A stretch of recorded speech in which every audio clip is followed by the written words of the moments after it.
Wonder Woman meets Baroness von Gunther. This is season 1 of the Linda Carter Wonder Woman TV series. I've already reviewed the pilot.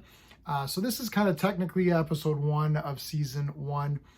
We're in World War II with this first season of Wonder Woman. 2 and 3 is then brought up to speed, or 70s, the day of the show. But this is still technically a period season, so it's kind of cool. I like this World War II setting. A couple of the actors, Blankenship, we got change of actors here, but we do have Lau Wagner back as Steve Trevor, and he's great in this one. I feel that this episode is better, is a little bit better than the previous one. I actually love all of these. So if you ask me in my day-to-day life and say, what do you think of the Wonder Woman television series, I'm going to say it's 10 out of 10. It's one of my favorite TV shows of all time. I absolutely love Wonder Woman. She's top 3 characters. Superman's number 1, then Batman and Wonder Woman are both kind of equally tied for number 2, whatever. So love the character. Linda Carter is Wonder Woman. She's the best. We're going to review this using my space system. So story, pacing, artistry, characters, enjoyment. Each category gets a score between 0 and 2. 2's the best you can get in any category. I'm going to give the storyline a 2 out of 2 on this one. I'm going to tell you why.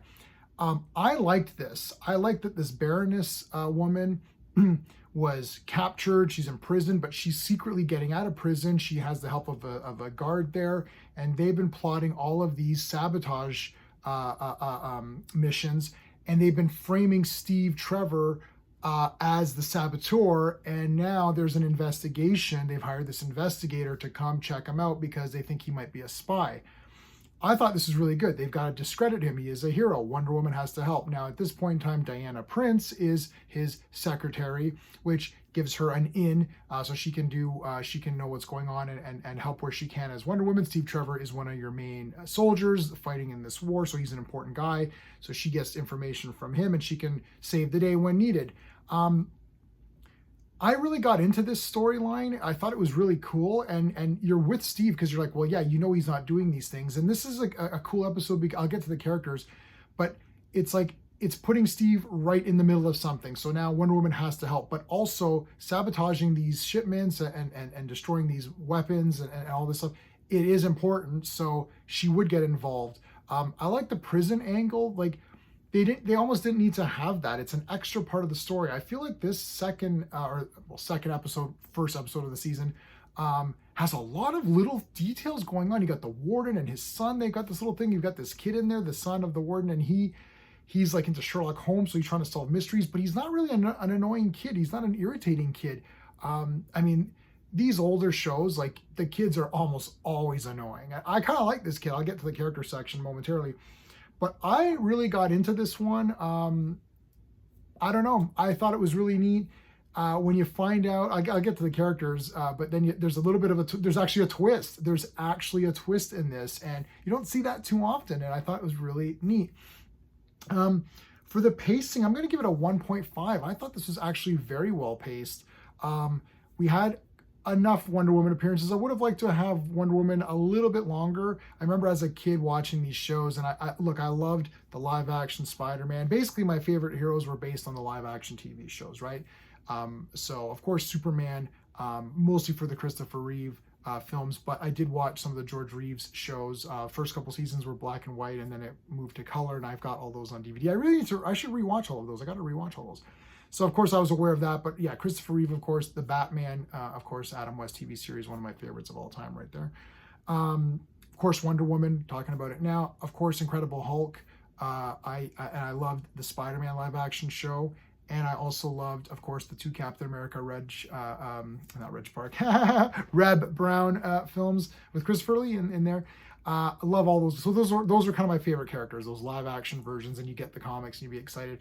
And I was always upset that you didn't see much of, like, Hulk, right? It would be Banner mostly. It's like 2 appearances of Hulk, and he wouldn't do that much. Going back, the Adam West Batman stuck with me the most, and I've seen that the most because that was my favorite show, because it felt like he was Batman almost all the time. This would be my second favorite TV show of a superhero. My first favorite is Batman. My second favorite is Wonder Woman. She does appear a lot, so that is good. And even when she's not there, she's pretty cool anyways. So I think it was pretty good. There was some fighting. It wasn't. This one wasn't as actiony as the last one, where there was a little bit more physicality. There was some, like her and the Baroness kind of fall over and fight each other. That's going to take me right into the artistry, which I'll just give it a 1. The artistry, it's fine. There's not a lot going on. There's a couple of jumps. There's a jump where she saves the kid and stuff. A little bit of stuff with the lasso. The fight is not really a fight. She kind of rolls with the Baroness down this little hill. And it's kind of like not, it's okay. They did the best that they could. She blocks a couple of bullets here and there. They did the best that they could. So if I give it a 1 out of a 2, so 2 is the best you can get. If I give it a 1, that means it's okay. Everything looked okay. It's fine. Nothing spectacular. Not like, wow, that was really awesome. For the characters, I'm going to give the characters a 2 out of 2 perfect score rating. I mean, obviously Linda Carter is 10 out of 10, the best ever when she's on screen. When she's on screen doing anything, it's 10 out of 10. Now, when she's off screen, I still really liked everybody in this. I thought the Baroness was freaking awesome, man. She was pretty good. She was like crafty. Her and that guy coming up with the things like, okay, we're gonna sabotage this. Oh, we got to get Trevor out of here. Well, we want to frame him. Well, it's too late. We can't frame him anymore. We gotta kill him. Well, what about Wonder Woman? That's great. They get the kid involved. The kid wasn't annoying. He was good. He was actually a helpful kid for once. Like he actually did stuff that actually helped and mattered. Yeah, I don't know. I thought everyone was good. And then there's the twist of the investigator who's investigating Steve's credibility is the guy that's framing him. I was like, oh, that is so cool. Now I've seen this. This is like it's like my 3rd time watching it. It's like my 2nd time watching it on Blu-ray. It looks amazing, by the way. I didn't mention that last time. I don't know how many times I watched it as a kid, but like when I'm talking sitting down, watch it from beginning to end. This is like my 3rd time, maybe 4th. So it's not a surprise to me, but it was a really neat twist in the story. Now that I'm reviewing these, I'm looking at them in a different way. And I'm like, oh, that was actually pretty cool. You may not have guessed that, right? Or maybe you would have guessed it. I don't know. As a kid, I probably would have been like, wow, that was crazy. Yeah, great characters. The great thing, the enjoyment factor is a 2 out of 2. I absolutely love this episode. Most enjoyment factors are going to get 2 out of 2 in this. So I'm just good because I'm shilling for this show. What do you want? I love this one. So officially, I'm giving it an 8.5 out of 10 because it was great. But I wanted to say there's something so great about Linda Carter as Wonder Woman, and this is why she is Wonder Woman. And I do like Gal Gadot as Wonder Woman also. But the thing with her is that there's just this kindness and like there's beauty, but there's kindness. Like she just feels nice. Even if she gets angry, she's not super angry, or if she gets irritated, she's not super irritated. She's always a good person all the time, even in the face of the villains.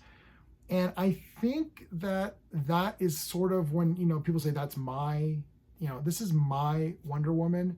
I love the Wonder Woman character. I've collected every issue of the Rebirth Wonder Woman. From Wonder Woman 1, when George Perez did the relaunch, the post-crisis Wonder Woman, I have many of those. That was my main collection for the longest time. Then they changed, they brought it back again. And I got that series, and they brought it back again, and eventually got to New 52, which I don't have any of those New 52 issues. But then Rebirth, and then from that Rebirth, I have everything. Yeah, that's the Wonder Woman that I've always just liked, this kind of kindness about her. Let's make her this Amazon warrior woman with swords and shields, even though I've got that kick-ass statue. I mean, it looks cool and she's an Amazon, but I never really liked that version as much as I do with just the lasso and the bracelets and whatever and the jet.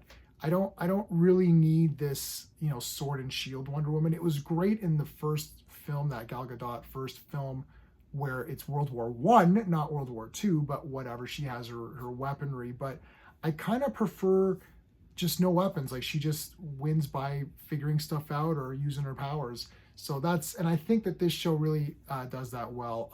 And I really liked this episode a lot. So let me know in the comments what you thought. If you enjoy this video, please remember to hit the like button. Consider subscribing. Check out the playlist. There's going to be more Wonder Woman stuff coming through. So that's it, everybody. Thanks for watching. Until next time.